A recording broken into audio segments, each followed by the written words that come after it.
আউযু বিল্লাহি মিনাশ শাইতানির রাজিম বিসমিল্লাহির রহমানির রহিম আসআলুল্লাহাল আযীম রাব্বাল আরশিল আযীম আইয়াসফিয়াকা। আজকে আমি আপনাদের সম্মুখে এসেছি ওই ভাইরা যেই ভাইয়ের স্পাম কম আছে, মানে শুক্রাণু কম আছে, যেই ভাইয়ের শুক্রাণু কম আছে, বীজ কম আছে, বীজ কম থাকার জন্য আপনার সন্তান হয় না, সন্তানের জন্য লালায়িত, সেই ভাইকে আমি বলবো যে আপনি স্পাম বাড়িয়ে নিতে পারেন ইনশাল্লাহ নিজেই।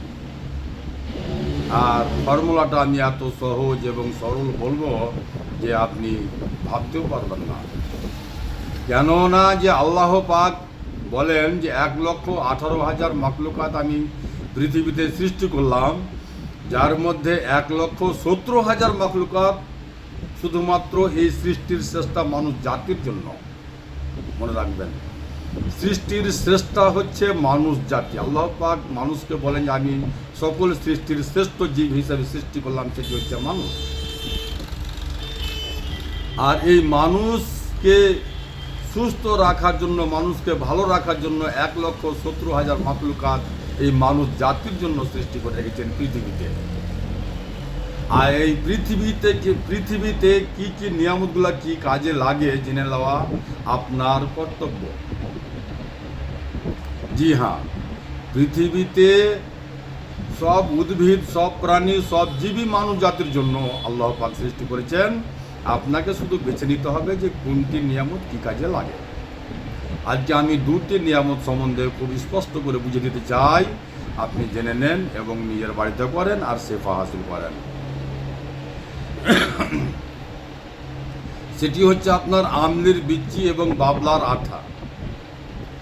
আমলির বিচি এবং বাবলার আঠা কি করে খাবেন, কি করে বানাবেন, সেটি আপনাদেরকে আমি শিখে দেওয়ার চেষ্টা করবো ইনশাআল্লাহ। 100 গ্রাম আমলির বিচি নেবেন। আমলির বিচিকে হালকা করে ভাজেন, ভাজার পরে ওটাই কুটনিতে কুটেন, তার খোসা বেরিয়ে যাবে,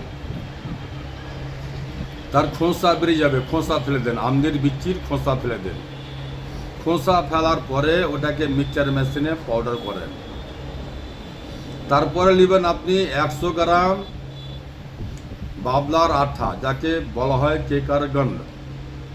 বাবলা আঠা মানে কেকার গান। যে কোনো আয়ুর্বেদ দোকানে গিয়ে বলবেন যে আমাকে আমলের বিচি এবং বাবলার আঠা লাগবে, আপনাকে ইনশাল্লাহ দিয়ে দেবে।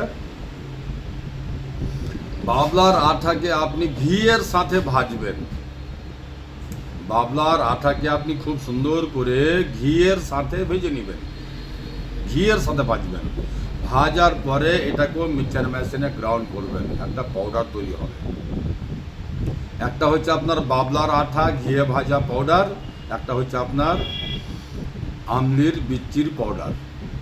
দুটাকে আলাদা আলাদা করে পাউডার করবেন, একসাথে করবেন না। আলাদা আলাদা করে পাউডার করে দুটাকে একসঙ্গে মিক্স করবেন। মিক্স করার পরে আপনি 1 চামচা পাউডার 1 পোয়া দুধের সাথে মিক্স করে গরম দুধের সাথে, উষুম গরম দুধের সাথে মিক্স করে সকালে খালি পেটে খাবেন। জি হ্যাঁ, ওয়াল্লাহি আল্লাহর কসম, এই ফর্মুলা আপনাকে ধোঁকা দিবে না। কারণ যে এই আমলের বিচি এবং বাবলার গাছের আটা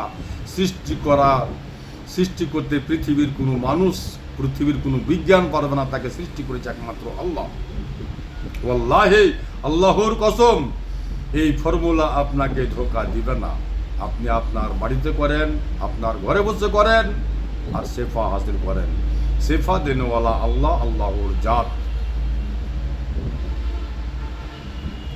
আমার শেফার বোতলে শেফা আছে, এতে কোনো কেমিক্যাল নাই, কোনো সাইড ইফেক্ট নাই, সম্পূর্ণ ন্যাচুরাল। আমি আমার বাড়িতে করি, নিজের হাতে করি, তাই আমি উচ্চস্বরে আপনাকে বলতে পারি এতে কোনো কেমিক্যাল নাই, সম্পূর্ণ ন্যাচুরাল। 100 রকমের লতা পাতা দিয়ে তৈরি আর সম্পূর্ণ ন্যাচুরাল। আমি প্রত্যেক রুগীকে দিয়ে থাকি 1 মাসের জন্য 5টি বোতল। জি হ্যাঁ, 5টি বোতলের দাম হচ্ছে মাত্র 1100 টাকা, 1100 টাকা। এই 5টি বোতল সংগ্রহ করুন, আপনার মনের আশা পূর্ণ করেন। আপনি অসুখ বিসুখ থেকে পরিত্রাণ পাবেন। একটি কথা আর আপনাকে আমি বলছি যে আপনি আরাম নয়, আরাম তো ওরাই করে থাকে যারা, আপনি যেই ডাক্তারের কাছে ওষুধ খাচ্ছেন কোনো সমস্যা নাই, আপনি খান, কিন্তু সেই ডাক্তার আপনাকে কতখানি ভালোবাসে, সেই ডাক্তার আপনাকে কতখানি সেবা করছে, সেই ডাক্তার আপনার উপরে কতখানি আগ্রহী, সেই ডাক্তারকে আগে আপনি পরীক্ষা করেন। সেই ডাক্তার আপনাকে আরাম রাখতে চায় না ভালো করে দিতে চায়, তো ওই ডাক্তারের নিয়তকে দেখেন। ওই ডাক্তার আপনাকে ভালো করতে চায় না আরাম করতে চায়? আরাম নয়। আপনি যদি কোনো অসুখ ভালো করতে চান, আপনি যদি কোনো অসুখকে ভালো করতে চান, তাহলে আপনাকে আল্লাহ পাকের কুদরতি খাজানার উপরে নির্ভর করতে হবে এবং আল্লাহ পাকের কুদরতি খাজানা ইস্তেমাল করতে হবে, তাহলেই আপনি সেই অসুখ থেকে নিজাত পাবেন। আপনাকে কোনো অসুখের জন্য, আপনাকে কোনো भी অসুখ হোক, চাহে pressure, sugar, thyroid, ulcer, cancer, বাতের ব্যথা, নার্ভের সমস্যা, হাড্ডির ক্ষয়, বাচ্চা কাচ্চা হয় না, হাঁপানি, দম্মা, শ্বাসকষ্ট, টিবি, আপনাকে যদি অসুখ ভালো করতে চান, শেষ কথা হচ্ছে এটাই, যদি আপনি কোনো অসুখ ভালো করতে চান তাহলে আপনাকে ন্যাচুরাল দিয়ে আপনার অসুখকে ট্রিটমেন্ট করেন, তাহলেই আপনি সেই অসুখ থেকে নাজাত পাবেন। আর যদি আপনি ট্যাবলেটের উপরে, ডাক্তারের উপরে নির্ভর করেন, তাহলে আপনি শুধু আরাম থাকবেন কিন্তু ভালো হতে পারবেন না, পারবেন না, পারবেন না। আর কোনো অসুখের জন্য আপনি দীর্ঘদিন ধরে কোনো ওষুধ মেডিসিন নিতে পারেন না, কারণ যে প্রত্যেক ট্যাবলেট ওষুধের সাইড ইফেক্ট আছে, আর আল্লাহ পাকের নিয়ামতে কোনো সাইড ইফেক্ট নাই, কোনো কেমিক্যাল নাই। মাটি থেকে সৃষ্টি করে, পুরা মাটি থেকে সৃষ্টি করে মানুষ জাতিকে, আর মাটি থেকে সৃষ্টি করে আল্লাহ পাক আমাদেরকে উদ্ভিদগুলো দিয়ে থাকে সুস্থ থাকার জন্য। এই পৃথিবীর মানুষ শুধু আপনাকে জেনে নিতে হবে কোনটি জিনিস কি কাজের জন্য, বাস, ভেরি সিম্পল। ওয়াল্লাহি আপনি যদি ন্যাচুরাল দিয়ে ট্রিটমেন্ট করেন তাহলে আপনাকে চিরস্থায়ীর জন্য অসুখ থেকে মুক্তি দিবে। আর হ্যাঁ, একটি কথা আরও বলি, যদি আপনি আল্লাহ পাকের নিয়ামতের বিশ্বাসী হন তাহলেই আপনি আমার কাছে আসবেন। যদি আল্লাহ পাকের নিয়ামতের বিশ্বাসী না হন তাহলে আমার কাছে আসবেন না, এটা অনুরোধ। আমার ঠিকানা হচ্ছে মালদা কালীচক পুরাতন হাট, 1 নম্বর পঞ্চায়েত অফিসের সামনে। আমার নাম হাকিম মোশাররফ হোসেন। Mobile number 9775411421, 9733601075। আসসালামু আলাইকুম ওয়া রাহমাতুল্লাহি ওয়া বারাকাতুহু। আন্তরিকতার সাথে দুয়াতে শামিল রাখবেন।